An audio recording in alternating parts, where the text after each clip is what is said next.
All right, guys, so today I'm going to be doing a fall baking video. I'm going to be baking my heart out for once in my life. I never bake, even though I enjoy it and I enjoy the aftermath. I enjoy the sweet treats that I baked, but I never do it. So today is it's gonna be my time to shine. It's gonna be my opportunity.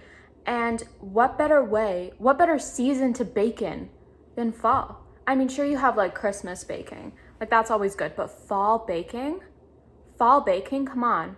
We are going to be baking so many recipes today. I mean, only a couple, right? I won't tell you all of them right now because I don't know if I'm gonna make all of them that I have planned.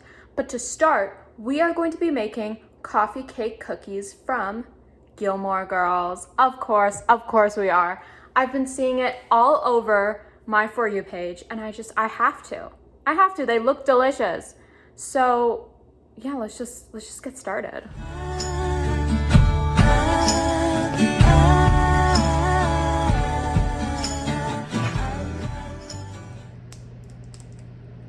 I'm trying to get just the yolk by itself. Okay, I got it. I got just the yolk. Now what do I do with the egg white? There's the yolk. Okay. Little baker over here, what do I do with just the white? Now I just have white with Okay, how much vanilla extract? Let's see. Okay, since we need 2 tablespoons. TSP, is that tablespoon or teaspoon? I'm gonna assume it's teaspoon. I think it's teaspoon. I think with tablespoon it would have a B in it, but I think teaspoon because tablespoon for vanilla extract sounds like way too much. Although it smells amazing, I know that it's very strong. Do I have a teaspoon? That's the real question. I have this little baby spoon. I think this will get the job done. All right, and while I'm making these little Gilmore Girls inspired cookies, I thought it would be, nice if I started talking a bit about Gilmore Girls, about my opinions. I want to have I want to talk about things that relate to what I'm doing, right? So let's do a mini Gilmore Girls talk. So I've seen the majority of Gilmore Girls. I haven't seen all of it just because, like most people, I'm not a big fan of the later seasons, especially seasons 6 and 7. I'm not a huge fan of. Okay, but I do have opinions about Gilmore Girls. I do have many opinions. First of all, like most people, I think my favorite season, or where it kind of peaks for me, is season 3. I mean, I do enjoy the other seasons. They're just not the best, and it gets a little painful to watch at some points. With some things that some characters do, it seems kind of out of character or out of place. I know a lot of people start to really hate Rory. People say oh, I love I love Chilton Rory, and I just can't stand what's it called? I can't stand Yale Rory, or I hate when she graduates, her character is ruined, it's awful, it's whatever, and I completely understand that, but I don't know. I think I don't hate Rory. I don't hate what she becomes or whatever. I kind of understand where she's coming from and why her life kind of ends up the way that it does. And I think a lot of that has to do with the amount of pressure that was put on her at such a young age. The pressure to constantly succeed and and be the best that she can possibly be and whatever. And I don't know. I think a lot of it comes from that. Does it excuse her shitty actions? No, absolutely not. But you can understand where she's kind of coming from. Now I could talk a lot about Rory and about Lorelai and all that, but I think what people really want to hear about is what team I'm on. So the main teams are like Dean, Jess, Logan, right? There's also Tristan, but he's barely there. He's there for like a season and a half or something. And honestly, he's just, I mean, I think people just like him because it's Chad Michael Murray. But he's just, I don't know, he's rude, you know? He harasses Rory like nonstop. People are like, oh my gosh, like I don't know why she didn't choose him. Like, first of all, she was like a little bit oblivious, but also like he was rude. You know, he was like so rude all the time and like always harassed her. So obviously, why would you want to be with someone like that? Like, sure, he cared about her. Sure, he was like nice to her compared to like other people or whatever. Like, he actually cared about her. But at the same time, like, you're harassing her like every single day. Like, what makes you think she's gonna like that, you know? Okay, now let's move on to like the actual like guys that she does date. So first of all, we have Dean. Now, I know a lot of people don't like him, and obviously I have to agree. I don't really like him. I mean, in the first couple episodes, you can see that, okay, maybe he is like a cute boyfriend, you know, maybe he is. But it becomes very clear very fast that he's not. He's a bit weird. I mean, like, obviously you can point out like some obvious flaws, like his idea of a housewife, you know, and his idea of it is like a little bit weird, you know, in the Donna Reed episode, which I had to skip. Like, that's just an awful episode. I can't, like, I physically cringed while watching it. I can't watch that ever. And then you see how his views kind of translate into his own marriage in like season 4 when he marries, or season 4 or 5 was season 4, I think, when he marries Lindsay, and how she's like the perfect housewife and she's such a nice person and does, I don't know, like her role or whatever, you know. He treats her so poorly and then cheats on her, right? So obviously you can like talk about that and whatever. I think not the first moment, but I think one of the first moments that made me think kind of like, oh, like I don't really know if I like this guy that much, you know, was when he built Rory a car.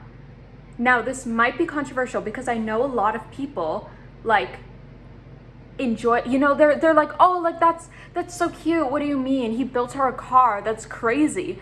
But like, yeah, that's crazy. That's insane. What are you talking about? That's actually insane, right? Because they have been dating for what, like a couple of months, right? And they're both like 16.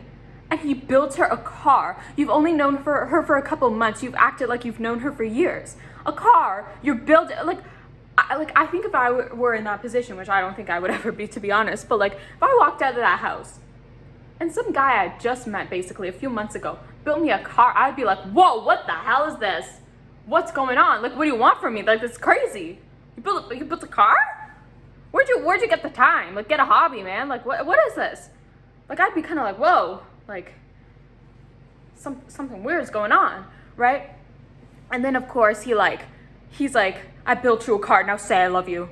You know, he like pressures her so much to like say I love you to him and whatever, and like that's weird, obviously. And then they broke up and got back together, and it's such a soap opera between the two because they keep breaking up and getting back together and cheating on each other and da-da-da-da, right? But that's my opinions on Dean. He's starts out as like a nice boyfriend the first couple episodes, but it becomes very apparent that he's a little bit obsessed with Rory, a little bit over the top with his emotions. Maybe I'm just not a fan of grand gestures, but I thought that was a little bit much. Mix that up, and I'm gonna have to pour it in to the mixer. All right, back to mixing. All right, dough's done. Now I have to make a little streusel thing to go on top, like a little crumbly thing to put on the cookies. So I'll start making that right now, but let's continue our chat. Okay, so that was Dean. Now moving on, let's talk about Jess.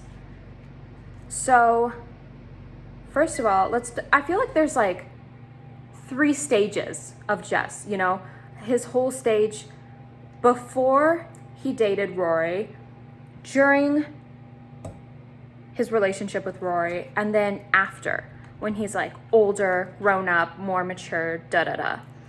And I think he dates Rory for the least amount of time, but I think he's made a huge impact on people. I don't know, a lot of people are Team Jess.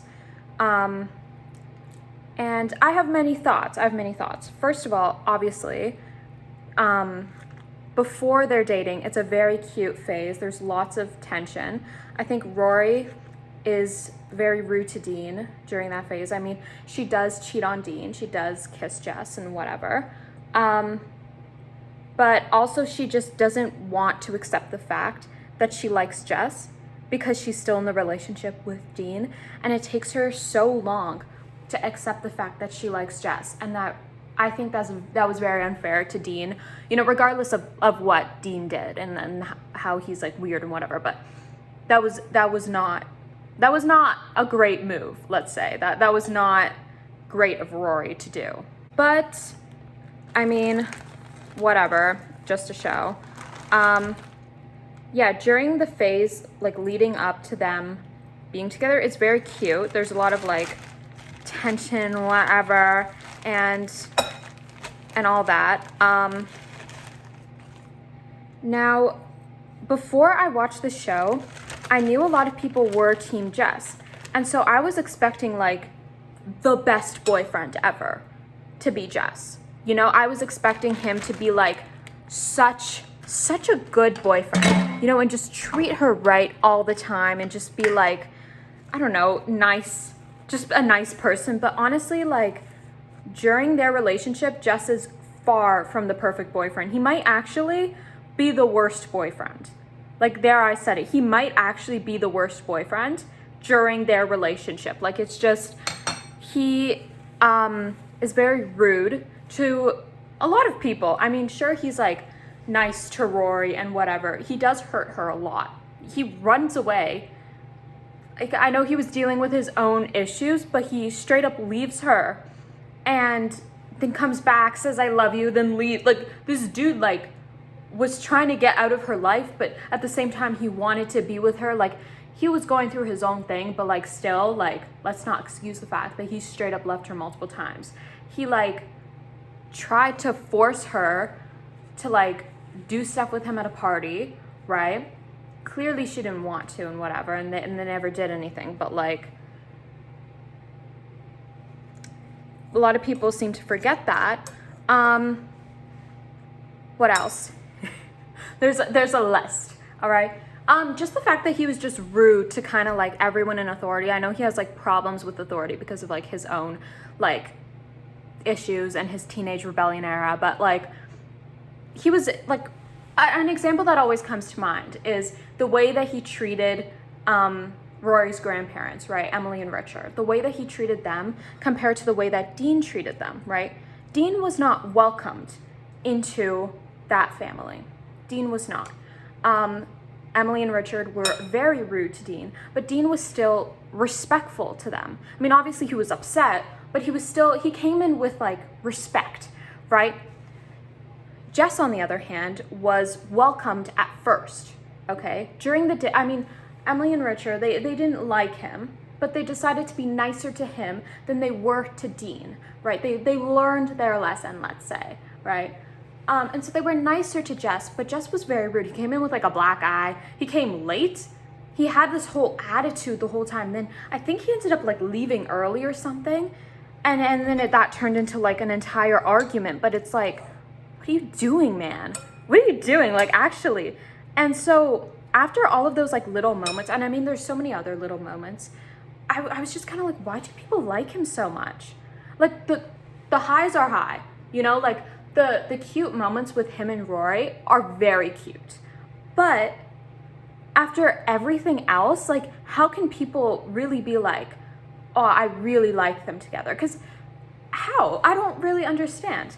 And then the third stage of Jess would be like when he's more mature and when he's grown up and all that. And he comes back every now and then in the later seasons. And, you know, we have the whole scene of the why did you drop out of Yale?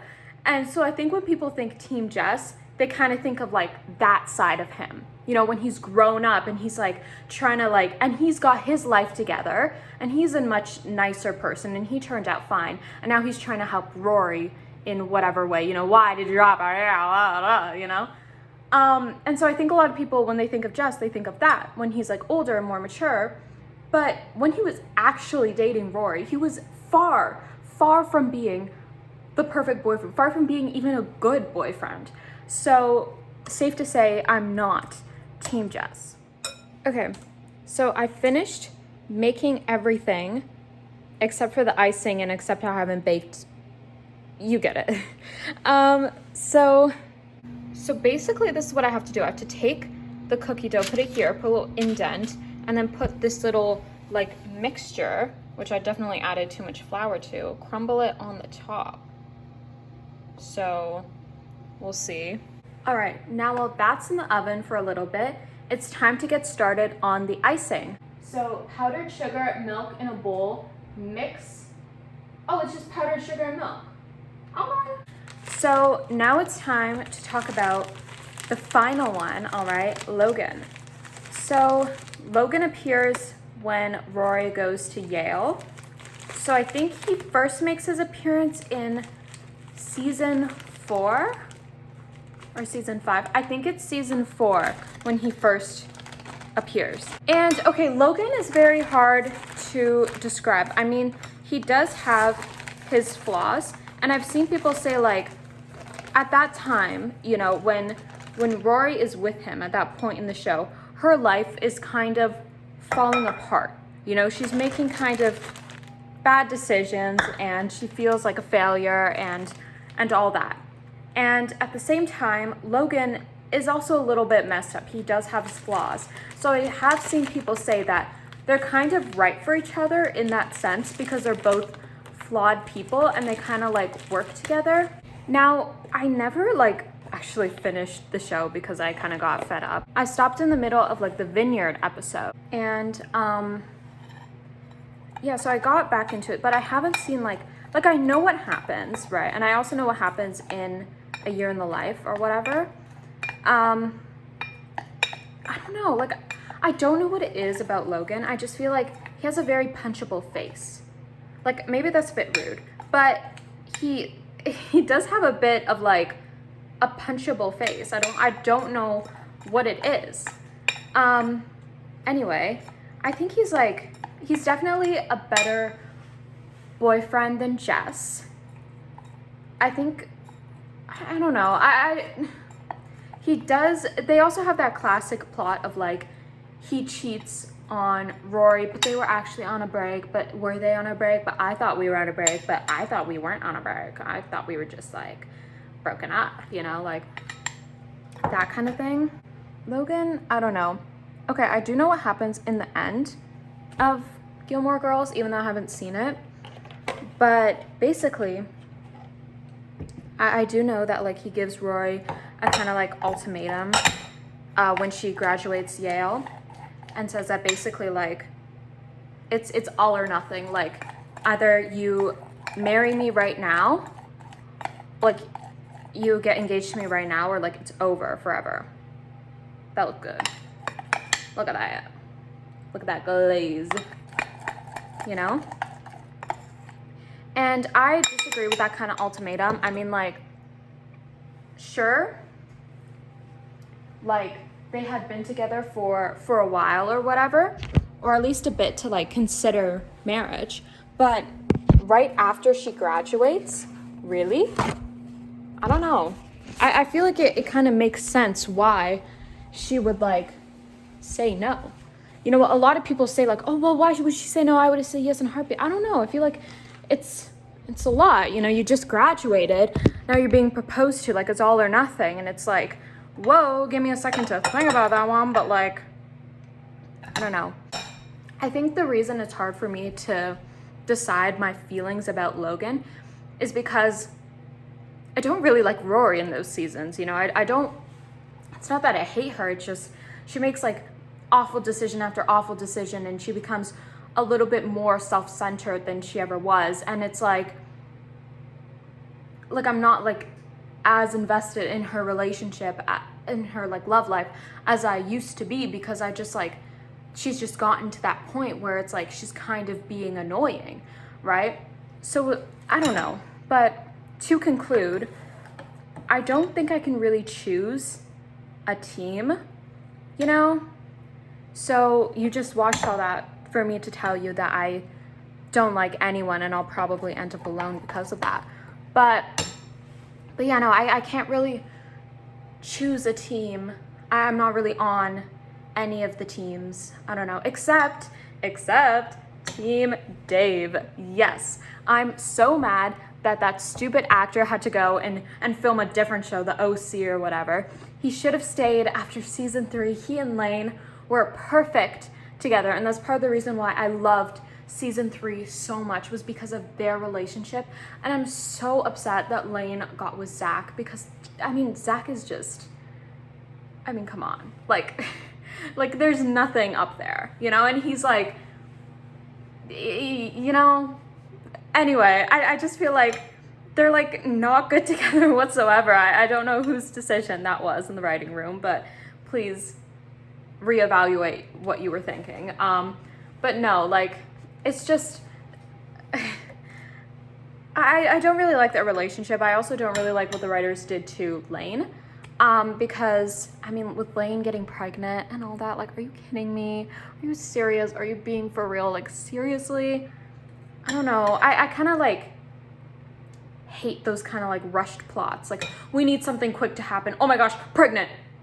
I don't like how she got pregnant, and I don't really like her relationship with Zach that much, especially considering how we saw how great her relationship with Dave was.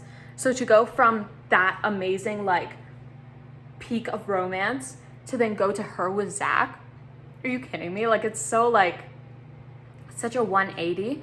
And yeah, anyway.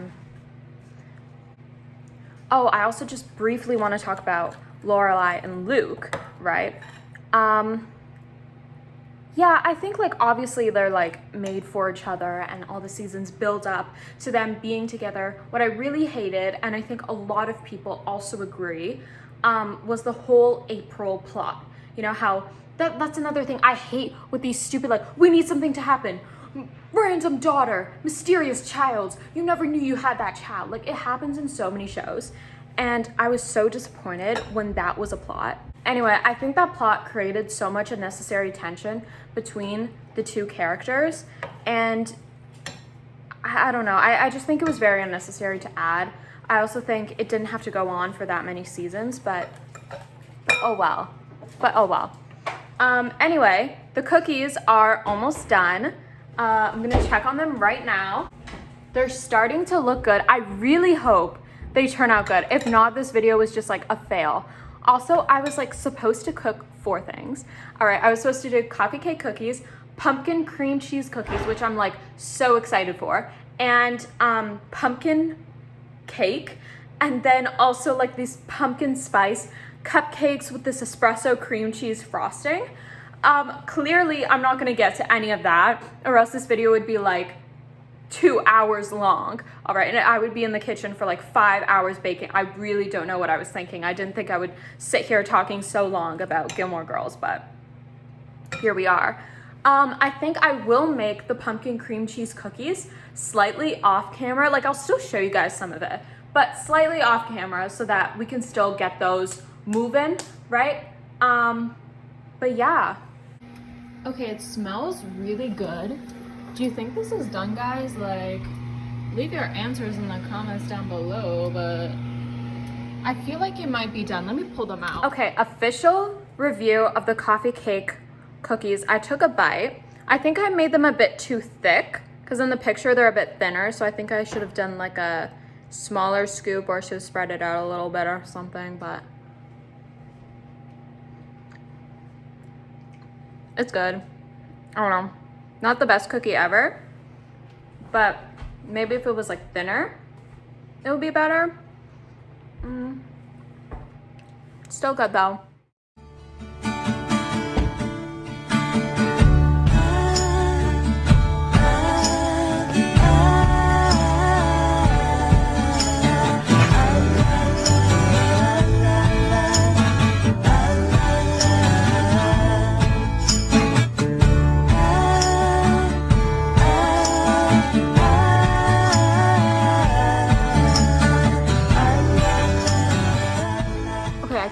eating the cookie before I can taste it in front of the camera. But here's the other half of my cookie. It's good. I knew it was gonna be good, but yeah, that's that. So thank you guys so much for watching. And if you enjoyed this video and you want to see more videos, then go check out my channel and subscribe. I'm going to be making a lot more fall videos, so stay tuned. Bye.